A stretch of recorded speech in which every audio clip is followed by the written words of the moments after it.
Merħba dana it-tielet programm f'dina s-sensiela li qed nagħmlu 40 jum ta' riflessjoni għal festi li ġejjin, ifisser li qegħdin fit-tielet jum tax-xahar ta' Elul illum fil-fatt l-4-27 ta' Awwissu fuq il-kalendarju Gregorjan, ma ninsawx li aħna qed nitkellmu fuq il-kalendarju Bibliku, l-istess kalendarju li Alla tagħna biex inżommu permezz tal-qamar u tal-kwikeb u kif titla' f'xin titla' u tinżel ix-xemx, kalendarju aħna nsejħulu kalendarju Bibliku li Alla tajjunna biex permezz tiegħu nkunu nafu anke meta ġejjin daw il-festi, festi li ma ninsawx huma jiem qaddisa, jum is-separati għal Alla. Alla qal isma' dawn huma l-festi tiegħi huma separati għalija u għaldaqstant aħna kmandati biex niġu niċċelebrawhom.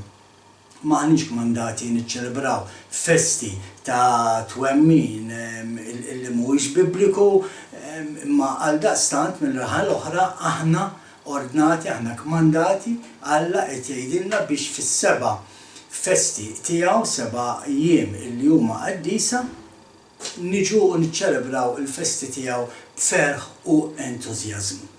Għedna wkoll li f'dana x-xahar li qegħdin fih l-espressjoni hija li r-Re qiegħed fil-għalqa u għedna wkoll huwa importanti li waqt li aħna għaddejjin bil-ħidma tagħna kontinwa ta' kuljum ejja ma ninsawx li r-Re ġie fostna u jista' jkun li llum se jiġi jżur l-għalqa tiegħek. Għaldaqstant ħossib li ma tintelefx f'dak li inti qed tagħmel u titlef iċ-ċans li tiltaqa' mar-Re meta ġie jfittxek biex jiltaqa' miegħek u allura irridu noqogħdu attenti li waqt li aħna għaddejjin bil-ħidma tagħna l-attenzjoni tagħna għandha tkun fuq il-miġja tar-Re. U din hija waħda mill-festi li l-ewwel festa li ħniċċelebraw issa minn hawn u ftit jiem oħra. Fil-fatt għaddejjin minn 40 jum ta' riflessjoni għaliex 40 jum għaliex għandna 30 jum tax-xahar ta' Elul li qegħdin fih u mbagħad ix-xahar ta' wara jibda b'għaxartijiem nidhruhom aħna l-għaxartijiem tal-Aġeb għaliex nafu li qegħdin fil-preżenza ta' Alla, Alla li huwa tal-Aġeb, Alla li hemm qudiemu aħna għandna nidħlu bil-qima u r-riverenza li nafu li Alla huwa maqtuħ is-separat u jistħoqlu kull qima u kull tifħir tagħna u għaldaqstant dawk l-għaxartijiem mbagħad se wasluna biex niċċelebraw il-jum, iktar milli niċċelebraw, niftakru f'dak il-jum li irridu nidhru qudiemu għall-ġudizzju. Niċċelebraw ħassens li nafu il-ħniena ta' Alla hija hemmhekk għalina u għaldaqstant hija permezz tal-ħniena tiegħu illi aħna niġu salvati. Għedna li għaddejjin minn 40 jum ta' riflessjoni ma jfissirx li aħna induru lejn Alla matul daw l-40 jum biss. Aħna bħala kredenti dawk li jemnu fil-Messija bħala s-Sit u s-Salvatur tagħhom, dawk li jemnu f'Jexua bħala dak li salvhom u għaldaqstant irridu nemmnu fih fil-fidi tagħna għas-salvazzjoni tagħna, aħna nafu li huwa dmirna nersqu kuljum quddiem Alla, speċjalment meta nafu li għamilna xi ħaġa ta' noqqas u allura rridu noqogħdu attenti li il-mument li nagħmlu dak in-noqqas nużaw il-kelma dnub biex niftehmu ma' kulħadd, meta bniedem jagħmel dnub huwa importanti li mill-ewwel jersaq quddiem Alla u jitlob maħfra u ħniena. Allura x'inhi d-differenza bejn dak li nagħmlu kuljum għal dawn l-40 jum ta' riflessjoni? Nafu li risa allura Jom Kippur, il-festa ta' Jom Kippur, u għal din il-festa rridu aktar minn qatt qabel narblu qalbna. Waqt li aħna qalbna narbluha kuljum u nitolbu maħfra lil Alla. F'daw l-40 jum irridu nidħlu fil-font u hemm raġuni partikulari il għaliex hemm ċertu kredenti li għandhom ċertu tendenzi illi jistqarru ħtijithom u jitolbu l-Alla jaħfrilhom, imma għandek mbagħad dawk li ssib illi jaħbu ċertu dnubiet jaħbuhom ġa qalbhom illa għaliex fil-verità ma jixtiequx jaqtawhom. U allura l-affarija din aħna kuljum nersqu lejn Alla u jekk verament kuljum qed nersqu lejn Alla u allura Alla wedna li jekk nersqu lejh u jersaq lejna, kuljum ser niskopru dik xi ħaġa nieqsa li għandna nitolbu maħfra għalija lil Alla. F'daw l-40 jum, meta aħna verament nagħmlu 40 jum ta' riflessjoni issa, mhux sempliċement fl-aħħar tal-ġurnata nara x'għamiltu x'm'għamilx u nitlob l-Alla maħfra tal-ħażin, imma verament narbel qalbi huwa f'dawn l-40 jum fejn Alla ħajpoġġilek quddiemek waqt li inti qed tagħmel il-meditazzjoni tiegħek, ipoġġilek quddiemek dak li inti minn għalik li qed taħbi, għaliex minn għalik għaliex minn Alla ma nistgħu naħbu xejn. Alla jaf xejn fil-fond ta' qalbna, jaf li ċertu nies, ċertu kredenti illi jaħbu il-ħażin li jkunu qed jagħmlu għax ma jixtiequx jaqtawh, imma Alla li jaf kollox itellalek quddiem għajnejk anke daw in-nuqqasijiet. Għaldaqstant din hija l-opportunità biex qabel naslu biex niċċelebraw daw il-festi b'qalb pura, nkunu nistgħu nistqarru ħtijietna u naqelaw dak li għandna li aħna irdamna ġo qalbna il għaliex kif għadna anke fil-programm tal-bieraħ jekk m'iniex sellesbal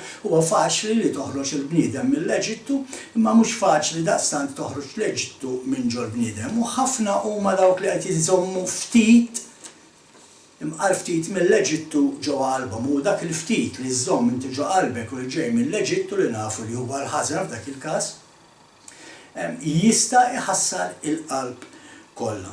U għaldaqstant allura meta nindmu minn dan il-ħażen inkunu qed nippreparaw qlubna għal daw il-festi li ġejjin. Nafu li t-talb tagħna irressaqna lejn Alla u aktar ma nersqu lejn Alla fl-imdiema aktar Alla jirrivela lil nnifsu. Alla mhux xi ħadd li ħassir tafu f'ġurnata, jew f'xahar, jew f'sena. Iktar ma tersaq lejh fil-preżenza tiegħu bl-indiema, Alla aktar jarraf jirrevela lilek min hu. Issir tafu aktar. U fil-fatt issir taf Alla jirrelevalek it-13 l-attributi tiegħu dak li semmejna l-bieraħ. U fil-fatt fuqhom ser nitkellmu issa 13 l-attributi mhux ħansemmuhom kollha ħanibdewhom wieħed wieħed nagħmlu programmi apposta. Imma biex tkunu tafu fuq x'qed nitkellem għal dawk li qed isegwu l-programm iftħu il-Bibbja tagħkom fil-ktieb ta' l-Esodu kapitlu 43, Esodu 43 u ħanaqra versi 6 u 7. U hawnhekk qed nitkellmu fuq meta Mose talab il-Alla biex jirrelevah minnu biex jara jurjeh minnu. U l-kelma tgħidilna il-mulej għadda minn qudiemu u jgħajjad. Jahwe, Jahwe, Alla li jgħader u jħen, tqil biex jagħdab u kbir fit-tjieba u l-fedeltà. Jħares it-tjieba għall-1000 ġenerazzjoni u jaħfer il-ħażen id-dnub u l-ħtija. Imma ma jħalli xejn għaddejn jikkastiga il-ħażen tal-missirijiet fulidhom u fulit u lidhom sat-tielet u r-raba' ġenerazzjoni. Mose minnu fih inxtieħed fiċ-ċuf l-art ta' qima u qal, jien tassew sibt ħniena quddiemek. Sidi, ħajġi Sidi ġo nofsna nitolbok, għax dan hu poplu rasu ibsa, aħfrinna ħżunietna u ħtijietna u ħudna b'wirt għalik. Talba sabiħa ta' Mose, anke Mose hawnhekk qiegħed fisem il-poplu kollu ta' Iżrael li kien fid-deżert jitlob lil Alla jaħfrilhom u għaldaqstant ikun jista' jinżel fil-preżenza tagħhom għaliex Alla ma jistax ikun fejn hemm id-dnub. U allura hawnhekk Mose qed jitlob il-Alla biex jaħfer il-poplu tad-dnub li jagħmel ma ninsewx id-dnub tal-oġol tad-deb minn hemm ġejdan kollu. Sabiex Alla jkun jista' jammar f'nofs il-poplu. Mela, ħanibdew bl-ewwel attributi. Fil-fatt ħanaħdu l-ewwel tnejn. Jahwe, Jahwe. Mela qed naraw li Alla hawnhekk qed jindikanna ismu għalkemm diskussjonijiet kbar ta' kif jiġi pronunzjat ismu, mhux se nidħlu f'daka is-suġġett, mhux il-każ illi Alla bħal kull Alla ieħor għax aħna nafu li hemm ħafna Allat, Alla tagħna, Alla ta' Abram, ta' Eżak u ta' Ġakob għandu isem ukoll. U fil-fatt hawnhekk qed jgħidilna ismu. Il għaliex mbagħad qed jerġa' jirrepetih. Għaliex qed jgħid Jahwe li hija t-tieni attribut ta' Alla allura. Il għaliex Alla hawnhekk qed jagħmel statement. Qed jgħidilna minnu, min kien, minnu u min se jaqpa' dak li hu. Fil-fkemm waħda qed jgħidilna li Alla ma jitbiddilx. Dan huwa l-statement li Alla qed jagħmel meta qed jirrepeti ismu għal darbtejn. Qed jgħidilna minnu u qed jgħidilna li isma' minix ser ninbidel. Nafu anke mill-istess Bibja fil-fatt fl-ittra tal-Lut kapitlu 13 vers 8 fejn jgħidilna illi Alla ma jitbiddilx, Jaxua il-Messija huwa l-istess il-bieraħ illum u għal dejjem. L-istess il-ktieb ta' Revelazzjoni fil-ktieb ta' Revelazzjoni kapitlu 1 vers 8 jgħidilna hekk meta Ġwanni ra il-viżjoni ta' Jaxua qallu jien huwa l-Alfa u l-Omega. Jgħid il-mulejn Alla li hu u li kien u li qed irid jiġi. Dak li jista' kollox. U allura issa nafu li Alla ma jitbiddilx qed jgħidilna hu stess li ma jitbiddilx u f'dana jfisser li allura anke illum aħna qed irridu nimxu mal-istruzzjonijiet tiegħu, qed irridu nimxu mat-Torah tiegħu, qed irridu nżommu l-proġetti tiegħu, il-festi tiegħu, illa għaliex għax Alla ma jitbiddilx. L-ebda festa magħmula mill-bniedem ġejja mill-liema knisja ġejja ma tista' tieħu il-post tal-festi ta' Alla. U din hija disgrazzja speċjalment f'dan il-pajjiż li niċċelebraw ħafna festi magħmula mill-bniedem matul is-sena kollha, nibdew minn Jannar nibqgħu sejrin sa Diċembru, imma l-istess nies li jgħidu li huma kredenti li jemmnu f'Alla iwarbu s-seba' festi ta' Alla il-Missier. U hawnhekk Alla qed jgħidilna meta qed jagħti 13 l-attribut tiegħu. Jien ma nitbiddilx. Dak li qal il-poplu fid-deżert 4,000 sena ilu, 5,000 sena ilu, għadu qed jgħidu llum. Alla tagħna seba' festi biex niċċelebrawhom u dak hu l-iskop ta' dan il-programm biex nippreparaw ruħna għal dawn il-festi. Nafu ukoll illi Alla huwa ġust u lest li jaħfar lil dawk li jersqu leħ bl-indiema, imma anke bħalma rajna hawnhekk u ħanitkellmu fuqhom fi programmi oħra jikkastiga l-ħsiena. Għaliex Alla huwa ġust. Alla ma jistax jimxi miegħi mod u ma xi ħadd ieħor jimxi mod ieħor. Il-min għamel it-tajjeb Alla ħejlu int għamilt it-tajjeb, il-min ħajamel il-ħażin Alla ħejlu int sma' inti għamilt il-ħażin. Lit-tajjeb Alla ser jippremjah u lil-ħażin ser jikkastigah. Jgħidu x'jgħidu in-nies tad-dinja dana huwa Alla ta' Iżrael, Alla li aħna irridu nimxu warajh, Alla li aħna għandna insegwu, nafu li huwa Alla li mhuwiex ser jinbidel. Alla huwa ġust. U għalhekk aħna qed nippreparaw ruħna għall-festa ta' Jom Kipur, illa li xirdu nidru quddiem Alla ġust. Alla illi se jarbilna, se jimxi magħna bir-riga, se jgħidilna x'għamilna ħażin, se jgħidilna kull meta għamilna ħażin u ndimna u waqafna nmluku dnub u se jgħidilna proset, imma se għal dawk illi bħalma għedna anki issa fil-programm jaħbu dnub f'qalbhom, Alla se jorjulhom dak id-dnub, se jressaqulhom, se jtellaħħulhom quddiem għajnejhom. Il-fatt li Alla huwa ġust mhux se jistenna l-ġudizzju biex isemmilek dak id-dnub. Il-fatt li Alla huwa ġust. Id-dnub li l-bniedem jista' jagħmel Alla jġibulu quddiem għajnejh immedjatament. Anki jekk dak il-bniedem jaħbeħ f'qalbu, Alla xorta se jressaqulu quddiem għajnejh. Se jiġu momenti f'ħajtu fejn jaf li qed jagħmel ħażin. Huwa proprju hawnhekk fejn irdu nduru lejn Alla u nitolbu maħfra l-istess bħalma għamel Mosè. nitolbu maħfra lill-Alla biex itina qalb nadifa jippreparanna qalbna ħalli nkun nistgħu niċċelebraw dawn il-festi li ġejjin, il-festi illi fihom hemm il-pjan tas-salvazzjoni. Dawn mhux sempliċement dawn mhux qed nitkellmu fuq festi bħalma jagħmlu in-nies tad-dinja ta' jmorru joqogħdu jiskru, jixorbu u jerfgħu fuq l-ispallejju ta' din naħa jgħiru lil tan-naħa l-oħra, jew inkella narmaw xi siġra u nagħmlu dawl u noqogħdu jinklu l-kejkijiet u l-pannettone taħta. Dana għal-Alla ma jfisser xejn, anzi Alla stess jedilna il-festi tagħkom nobodhom. Dan mhux qed ngħidu jien, dan tgħidu l-Iskrittura meta tmur biex taqra inti ħassib il-kelma is-sibtijiet tagħkom nobodhom ma jfissirx li Alla qed jirreferi għas-sibtijiet tiegħu għall-festi tiegħu għax il-kelma sibt dik li tfisser jum ta' mistrieħ, jiena nobod il-festi tagħkom qed jgħidilna Alla l-Missija.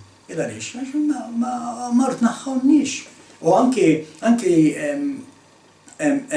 fl-Iskrittura fil-Ktieb ta' Malakija fejn anke lill-poplu tiegħu iċanfar. Mhux fil-Ktieb ta' Malakija biss imma jċanfar lill-poplu tiegħu għaliex anki l-festi tal-Mulej kien qed jitratta ħażin. Ma ninsawx allura ġust, ma nistgħux niddeċidu aħna kif nersqu lejh, ma nistgħux niddeċidu aħna kif niċċelebraw festa jum qaddis li Alla għalilna biex inżommu. Għalhekk għandna t-Tora, għalhekk għandna l-Iskrittura biex naraw x'irridu nagħmlu, kif irridu niċċelebraw dawn il-festi. Pereżempju, Jom Kippur għal min jista, u damela ċara din hija għal min jista, aħna ordnati biex jekk jista' jkun nagħmlu sawma ta' 24 sija fejn la nixorbu xejn u anqas niklu xejn. Dejjem nerġa' ngħid għal min jista' għaliex min ibati minn xi kundizzjoni u ma jistax jagħmel dik is-sawma għalli qas jipprova jiċċaħħad minn dak li jista' sa fejn jista' biex ikun qed isegwi l-istruzzjoni ta' Alla. Illa għaliex aħna ordnati f'Jom Kippur nagħmlu sawma. Illa għaliex meta jaqbdek il-ġuħ, meta jaqbdek l-aċċ u tiftakar għalfejn ma tistax tiklu, għalfejn ma tistax tixrob, ħatiftakar f'Alla. U iktar ma jaqbdek ġuħ, iktar ma jaqbdek għaċ, aktar ħatersaq lejn Alla. U iktar ma tersaq lejn Alla, iktar ħajrrelevalek minnu. Iktar ħajajdlek l-attributi tiegħu x'inhuma. U iktar ma narfu l-attributi ta' Alla, aħna iktar ħanindunaw kemm aħna maħmuġin. U għalhekk għandna bżonn nitnaqfu, għalhekk għandna bżonn dal-40 jum ta' riflessjoni, għaliex naflu ħanersqu fil-preżenza ta' Alla. U ma rridux li Alla jitlaq mill-preżenza tagħna minn qudiemna. Ir-Re qiegħed fl-għalqa. Ġi biex jiltaqa' magħna. Ejja nkunu ċerti li qalbna hija nadifa, qalbna hija pura ħalli nkunu nistgħu niltaqgħu mar-Re. Ir-Re ġi biex jismana, biex jara x'għandna xi ngħidu. Ejja ħanitkellmu miegħu verament b'qalb nadifa u safja. Allum ħanifqu u nagħlqu b'talba qasira fil-fatt tażilt vers minn Salm 51, vers 9, fejn jgħid roxni bl-ilma u nissaffa aħsilni u aktar mis-silġ il-bjad. Alla missier, Alla ta' Abraham, Isaac u ta' Izrael, niġu qoddimek Mulej u nitolbok sabiex trox fuq id-dem qaddis ta' ibnek Jexua il-Messija. Mulej naddafli qalbi u milli qalb bajda aktar mis-silġ. Mulej rattab din il-qalb tiegħi u ikteb fuqha it-Tora tiegħek ħalli nkun nista' ninxa. Oħloq fija Mulej qalb safja. U ġeddet fija spirtu qawwa Mister Qaddis. Anqal l-ispirtu tiegħek ġo fija. ċaqlaq l-ispirtu tiegħek ġo fija Mulej ħalli nkun nista' nersaq lejk b'qalb nadifa, b'qalb safja u nifhem aktar l-imħabba kbira tiegħek lejja Mister Qaddis. Mulej qaċċat minn ġo fija kull gburija u kull impurità. Tina qalb ġdida u iktib il-kelma tiegħek fuq Mulej. Sabiex bħalma kmandajtna inti stess inkun nista' nħobbok b'qalbi kollha, b'moħħi kollha, b'saħħti kollha. Irrisqulek din it-talba Mister Qaddis quddiem it-tron tiegħek fl-isem qaddis ta' ibnek Jexua il-Messija s-Situ s-Salvatur tagħna, il-Prinċep tal-Paċi, ir-Re tar-Rejiet. Amen. Sakemm nerġa' narakom għal programm oħra ħbib tiegħi f'isem sħabi ta' Malta Messjanika insemmilkom.